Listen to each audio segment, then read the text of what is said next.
بسم اللہ الرحمن الرحیم کاش ایک بار دیارے شہبت ہاں دیکھو میرے مولا کاش ایک بار دیارے روضہ ہے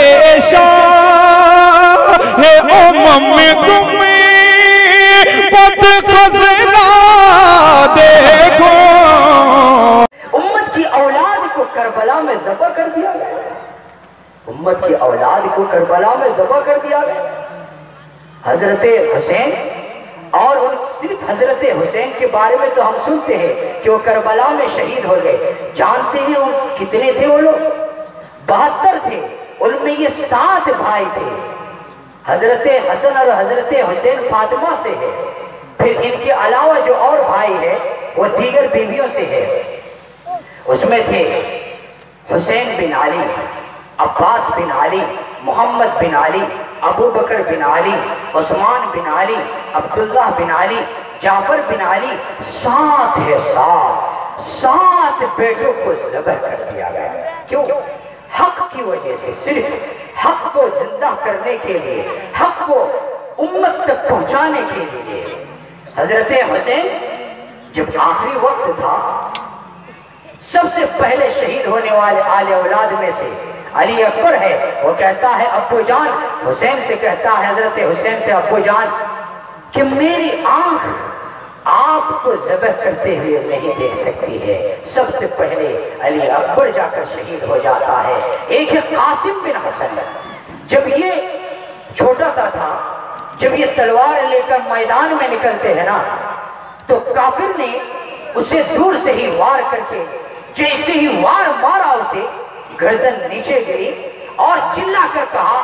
چچا جان جیسے ہی تلوار لگی چچا جان چچا جان جب یہ آواز حضرت حسین کو پہنچی تو حضرت حسین نے کہا کہ بھتیجے تیرا چچا آج بڑا بے بس ہے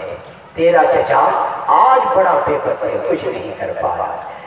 جب سارے شہید ہو گئے حضرت حسین بچے ہوئے تھے تو اپنا جو چھوٹا بچہ تھا عبداللہ اسے گود میں لیا اللہ کی شان تو اور کچھ لینا اللہ اور آزمانا چاہتے تھے جب یہاں پر گود میں لیا تو ایک بدبخت نے سامنے سے تیر مارا اور وہ تیر جا کر سیدھے اس کی گردن میں لگا اللہ کی شان دیکھیں اس میں تو خطا بھی ہو سکتا تھا نا تیر ادھر ادھر بھی جا سکتا تھا لیکن تیر جا کر سیدھے جا کر گردن پہ تیر لگا اور یوں لٹک گئی گردن یوں لٹک اس کی آہ بھی نہ نکلی اس بچے کی آہ بھی نہ نکلی تو یہاں پر اس کے صبر کا پیمانہ لبریز ہو چکا ہاتھوں میں خون بھرا ہوا ہے خون کو اوپر اٹھایا اور کہا اے اللہ اگر تو اس سے راضی ہے اے اللہ اگر تو اسی سے راضی ہے تو میں بھی راضی ہوں ہزاروں نغمے وفا کے ان کے لبوں پہ آنکھیں مچل رہے ہیں ہزاروں نغمے وفا کے ان کے لبوں پہ آنکھیں مچل رہے ہیں لبوں پہ لیکن لگے ہیں پہرے تو بن کے آنسو نکل رہے ہیں زباں ہے ساکت قلم ہے حیران بتاؤں کیسے میں راز پنہا زباں ہے ساکت قلم ہے حیران بتاؤں کیسے میں راز پنہا کہ بحر غم میں اٹھا ہے طوفان کہ دریا دریا ابل رہے یہ حالات تب دین ہم تک پہنچایا ہے ہم اس دین کو مذاق لائے ہیں اور ہم گانے میں زیادہ وقت لگاتے ہیں اور تو اس دین کو ہم بھول بیٹھے ہیں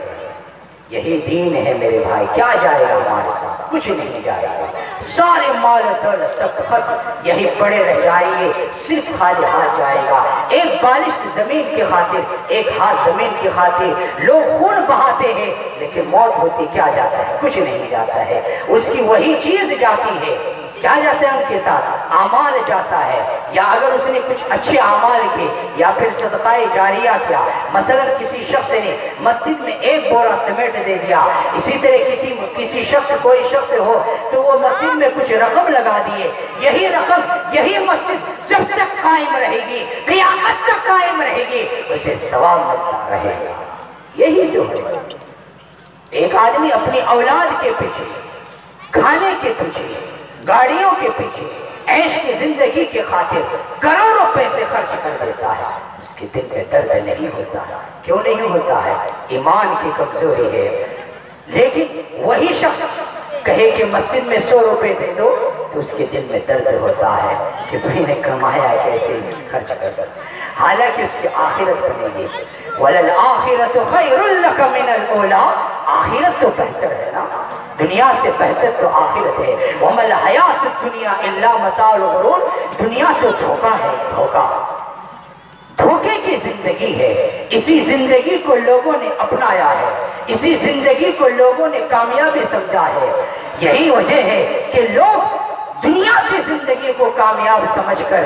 اسی زندگی میں اللہ کو بھول کر اور دین کو بھول کر زندگی گزارتا ہے۔ پھر جب موت ہوتی ہے تو پھر وہ خالی ہاتھ جاتا ہے، پھر موت کا فرشتہ جب آتا ہے تو اسے نہیں بخشتا ہے، پھر اسی حالت میں اس کی موت ہوتی ہے جو حالت گنہگاروں کی ہوتی ہے میرے بھائی۔